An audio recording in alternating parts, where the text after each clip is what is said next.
Bagi saya nggak ada tempat Rismon buat di Termul. Rismon bukan Termul. Bagi saya, kalian adalah orang yang harus dijauhi. Bagi saya, Rismon itu susah saya maafkan. Otak dari ijazah palsu ini ya Rismon. Tapi bagi saya, Rismon tetap penjahat. Nggak perlu juga dibaik-baikin, nggak perlu juga disanjung-sanjung, biasa-biasa saja. Kalau Rismon itu doktornya palsu. Rismon itu adalah orang yang berani memakai doktor di KTP.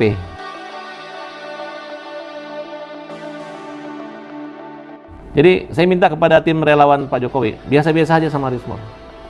Nggak usah berlomba-lomba jadi juru bicara Rismon. Saya mengingatkan kepada tim-tim, nggak usah bangga daripada cari muka sama Rismon, nggak ada gunanya. Nggak usah lagi diajak Rismon itu.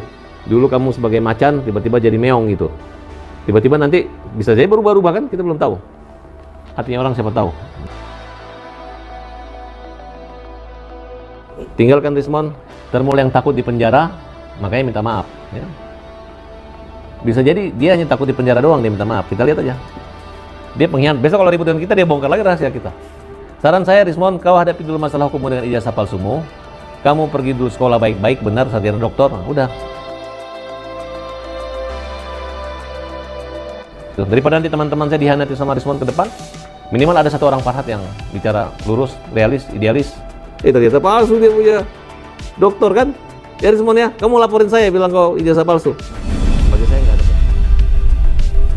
Sungguh sangat malang sekali nasib Rismon dijauhi sana-sini dan ditolak menjadi Termul. Farhad Abbas ingatkan ke pendukung Jokowi atau relawan Jokowi agar menjauhi Rismon. Rismon mulai tersingkirkan dari Jokowi. Ternyata tidak semua menerima kehadiran Rismon. Karena bagaimanapun juga, menurut Farhad Abbas, Rismon Sianipar tetap penjahat. Walaupun sudah meminta maaf ke Jokowi, tidak menutup kemungkinan suatu saat Rismon bisa jadi pengkhianat. Kenapa? Karena bagi saya, SP3 Rismon ini adalah kemenangan besar bagi pembela Pak Jokowi. Gitu. Karena otak dari ijazah palsu ini ya Rismon. Gitu. Karena dia mengaku bahwa Rismon itu adalah doktor dari Yamaguchi. Sempat berdebat beberapa kali gitu. Dan saya adalah orang yang pertama yang mengatakan Rismon ini pasti minta RJ. Kenapa? Dia salah. Dia salah. Dialah orang yang membuat buku dan dialah adalah orang yang teriak-teriak, ngamuk-ngamuk, dan dia seperti perusuh yang di jalan meneriak mempermalukan Pak Jokowi dan keluarga. Tapi nggak tahu tiba-tiba kayak kesambar petir, Rismon ini minta RJ. Nah, dan setelah bertemu dengan Pak Presiden, mantan Presiden, ketemu Wakil Presiden, ketemu dengan tim pengacara Pak Jokowi, kemudian ketemu saya dengan Budius. Di situ dia menceritakan bersama dengan Jamada. Jamada ini adalah pengacaranya dulu yang juga sangat vokal, mendapat arahan dari ABS. Dan tidak bisa kompromi mereka. Beberapa kali bentrok dengan saya. Gitu. Tapi kok tiba-tiba jadi orang baik-baik gitu. Tapi bagi saya, Rismon tetap penjahat. Ya, saya nggak mau mencampuri urusan Rismon. Bagaimana, tetap aja dia penjahat. Menurut Farhad Abbas, Rismon Sianipar tetap penjahat dan tidak perlu dibaik-baikin dan tidak perlu didekat-dekatin. Apalagi harus disanjung-sanjung. Tapi penjahat yang bertobat, ya. Jadi nggak perlu juga dibaik-baikin, nggak perlu juga disanjung-sanjung, biasa-biasa saja. Ya. Walaupun semua laporan polisi, ya. Kenapa? Karena ketika kawan-kawan bertemu dengan Pak Jokowi bilang, "Oh, ini kan persoalan saya. Kenapa kalian semua mau pusing gitu? Kenapa saya mau memaafkan, kok kalian tidak memaafkan? Toh kan lucu." Nah, karena kami ini adalah orang yang loyalis kepada Pak Jokowi, ya, kepada hukum yang adil, jadi kami nggak ribut. Teman-teman cabut semua laporan, cabut semua. Ya. Dan pihak sebelah juga mengatakan marah sama Rismon, tapi tetap memuji-muji, walaupun mereka mengakui bahwa Rismon itu doktornya palsu. Rismon itu adalah orang yang berani memakai doktor di KTP. Ya. Jadi saya minta kepada tim relawan Pak Jokowi, biasa-biasa aja sama Rismon. Nggak usah berlomba-lomba jadi juru bicara Rismon. Rismon udah ada lawyernya. Silahkan. Bagi saya sudah cukup dengan di SP3. Selamat jalan, selamat tinggal Rismond. Pernyataan Farhad Abbas sangat pedas, nggak usah dibaik-baikin Rismond dan tidak usah berlebihan. Mengingat Egy Sujana saja yang sudah dimaafkan oleh Jokowi masih saja ngeyel di luaran. Apalagi Rismond Syahipar pernah menghina Pak Jokowi sangat berlebihan. Egy Sujana aja yang dimaafkan di luar masih ngeyel aja, nggak ada pengaruh buat kita. Untuk kali ini, saya pembela terdepan Pak Jokowi menyatakan Rismond adalah orang biasa-biasa saja. Saya mengingatkan kepada tim-tim, nggak usah bangga. Lebih baik kalian sendiri bertarung di media melawan para penghina-penghina Pak Jokowi daripada kalian menjadi sahabat sejatinya orang yang bekas menghina Pak Jokowi. Nggak bisa. Nggak boleh, saya bilang. Nggak bisa. Saya tidak susah, saya minta teman-teman, udahlah. Kalau mau cari muka itu, mending cari muka pada saya. Kali aja satu saat saya jadi presiden ya. Daripada cari muka sama Rismond, nggak ada gunanya. Nggak usah lagi diajak Rismond itu. Karena bagi saya, Rismond itu adalah orang yang menjatuhkan nama baik. Walaupun sekarang, Pak Jokowi, walaupun sekarang dia minta maaf dan minta ampun. Ya. Jadi, Rismond, kau bikin aja buku klarifikasi lagi, baru saya percaya. Kenapa Farhad Abbas mengingatkan ke pendukung Jokowi tidak berlebihan dan tidak terlalu dekat dengan Rismond? Karena yang ditakutkan suatu saat Rismond Syahipar menjadi pengkhianat. Karena hati orang siapa yang tahu jika keinginannya tidak tercapai, Rismond Syahipar pun bisa saja berubah. Ya, jangan dulu kamu sebagai macan tiba-tiba jadi meong gitu. Tiba-tiba nanti bisa jadi berubah-ubah kan, kita belum tahu. Hatinya orang siapa tahu. Mungkin siapa tahu ada keinginan dia nanti tidak tercapai. Tapi saya ingin memberi pelajaran bahwa di Indonesia ini jangan segampang itu membuat menghina tiba-tiba ujung-ujung RJ, nggak bisa begitu. Ada kalimat yang saya kutip dari AHY itu. Kita maafkan tapi ingat namanya kan, kira-kira gitu. Ya. Nah, di sini saya ingatkan lagi, ada beberapa orang teman-teman saya yang saya lihat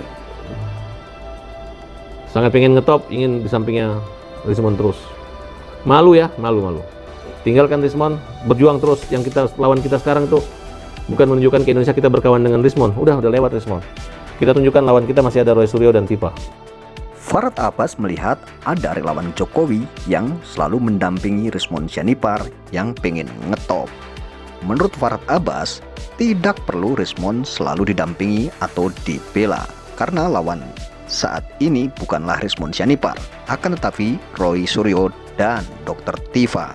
Dan menurut Farhad Abbas, urusan dengan Rismond Syahipar sudah terlewatkan. Gue sekarang termul gitu. Nah, kenapa nggak mengapresiasi seorang Rismond? Iya, dia termul KW sekarang. Kalau termul asli kita. Kalau dia termulan. Termul yang takut di penjara, makanya minta maaf. Ya. Bisa jadi dia hanya takut di penjara doang, dia minta maaf. Kita lihat aja. Jadi menurut Abang Rismond nggak ikhlas dari hati karena ada paksa ketakutan, makanya dia minta SP3 atau RJ gitu Bang? Iya dong. Dia sekarang begitu dapat SP3 senang banget dianya gitu. Bang, tapi dia bilang siap akan membongkar, dia kan akan digadang-gadang menjadi saksi mahkota kalau sudah P21 nanti Bang. Siap, dia akan membongkar Roy Suryo dan Dr. Tifa tuh Bang. Nah itulah. Justru menurut saya sih, saya nggak bangga dengan si Rismond begitu. Dia pengkhianat. Besok kalau ribut dengan kita, dia bongkar lagi rahasia kita. Betul nggak? Nggak bisa. Saran saya, Rismond, kau hadapi dulu masalah hukum dengan ijazah palsumu. Kamu pergi dulu sekolah baik-baik, benar, sarjana doktor. Nah, udah. Nggak usah kau ingin membangun bangsa dan negara ini, atau membangun Gibran, atau membangun Pak Jokowi, atau membangun Indonesia. Bangun dirimu dulu lah, akibat traumatik. Karena musuhmu itu sekarang bukan kita. Musuhmu itu adalah sahabat-sahabatmu dulu yang menjelekkan Pak Jokowi. Gitu. Ya kalau saya, mohon maaf nih Brit, mungkin kita bukan agak berbeda, tapi aku ngomong apa adanya aja gitu. Dari awal saya katakan, Rismond harus RJ. Kenapa? Dia, hanya RJ yang bisa menyelamatkan dia. Jack, Egy Sujana pun dimaki-maki sama dia. Ternyata sekarang dia sangat jinak, gitu. Ya kan? Saya lebih senang begitu gitu. Daripada nanti teman-teman saya dihanati sama Rismond ke depan, minimal ada satu orang Farhad yang bicara lurus, realis, idealis, dan tidak guna. Kalau saya mau mengejek Roy Suryo dengan Tifa, cukup dengan cara saya aja. Nggak perlu saya bawa-bawa ini Rismond untuk membantu sebagai alat mengejek mereka. Diketawain sama dia. Betul nggak? Gitu. Tapi dia pasti mengedit buku yang pernah dia tulis tentang. Nah itu saya masih menganggap itu hanya sekedar manis-manis aja gitu kan. Tapi Abang percaya nggak sih Rismond akan bongkar semua sifat kelakuan Roy Suryo sendiri? Sudah dibongkar, nggak ada pengaruhnya. Nggak ada yang sakti, nggak ada yang menggigit banget. Ya kan? Malah banyak tidak taunya dia. kalau dalam hal keuangan itu. Resmond Sianipar berjanji akan membongkar semua kelakuan dari kubu Roy Suryo dan kawan-kawan. Akan tetapi menurut Farhad Abbas, tidak ada pengaruhnya. Bahkan banyak sekali yang tidak tahu dari Resmond Sianipar sendiri tentang Roy Suryo. Sangat betul sekali analisa Farhad Abbas ini, karena seseorang sekali sudah menjadi pengkhianat, suatu saat juga akan tetap jadi pengkhianat. Ya kan? Enggak, dia hanya bicaranya pribadi karena masing-masing kelompok ini berbeda-beda gitu. Enggak ada yang luar biasa. Enggak ada. Buktinya temannya gara-gara Rismond gini pada nggak ada takut semua sama Rismond gitu. Iya, terlalu ribut gitu, terlalu ribet gitu. Padahal hukum pidana itu nggak seperti itu. Makanya saya ingatkan ke teman-teman itu nggak usah. Pak Jokowi aja menganggap biasa-biasa aja. Pak Jokowi itu menyerahkan kepada polisi. Jadi bukan Pak Jokowi yang SP3 tidak gitu. Ya karena memang memenuhi celah ya seperti itu. Tapi ya saya mengucapkan juga terima kasih kepada Rismond karena ya tidak buat capek kita kerja lagi kan. Kita pikir menghadapi Aldi Yamaguchi ini bisa bahasa Jepang dia. Ternyata palsu dia punya doktor kan. Ya Rismond ya, kamu laporin saya bilang kau ijazah palsu. Sudah dilaporin, tinggal diproses. Jadi bagi saya nggak ada tempat Rismond buat di Termul. Rismond bukan Termul. Dia adalah mantan orang jahat yang lagi memperbaiki dirinya gitu. Menurut Farhad Abbas, Resmond Sianipar tidak layak dan ditolak menjadi Termul. Karena Resmond Sianipar bagaimanapun telah menghina Pak Jokowi dan merendahkan Pak Jokowi. Termasuk pengacaranya Rismond juga nggak bisa langsung berubah Pak. Mungkin teman-teman lain senang bawa kamu konferensi pers, duduk, bawa berhasil. Kalau saya sih biasa-biasa saja. Bagi saya, kalian adalah orang yang harus dijauhi. Lucu, masih banyak orang-orang baik, orang-orang yang berjuang, masih banyak ini yang loyal sama Pak Jokowi yang masih bisa kita ajak berkarya dan terbaik buat bangsa ini gitu. Bukan Rismond. Kalau Rismond gimana membuktikannya? Kalau nanti dia punya kasus ijazah dan memang terbukti dia bikin surat yang gimana lah gitu kan, gimana? Nah, tapi Pak Jokowi mengiyakan juga kalau kasus dengan Rismond sudah clear gitu, karena SP3 sudah resmi keluar. Enggak apa-apa, saya kan tidak mengganggu, saya kan tidak ngelaporin Rismond, cuma bagi saya Rismond itu susah saya maafkan. Ya kan, karena ributnya kan sama kita. Woi, kita dikitin sama dia dulu kan. Dianggap ini kita bodoh banget sama dia gitu. Ternyata dia mengakui dia yang paling bodoh, dia yang salah gitu. Gitu. Resmond maju kena mundur kena. Ternyata dari kubu Pak Jokowi sendiri tidak semuanya menerima Resmond Sianipar dengan baik. Karena Resmond Sianipar paling tidak juga sudah menghina Pak Jokowi, dan Resmond Sianipar juga dicap sebagai penjahat atau pengkhianat.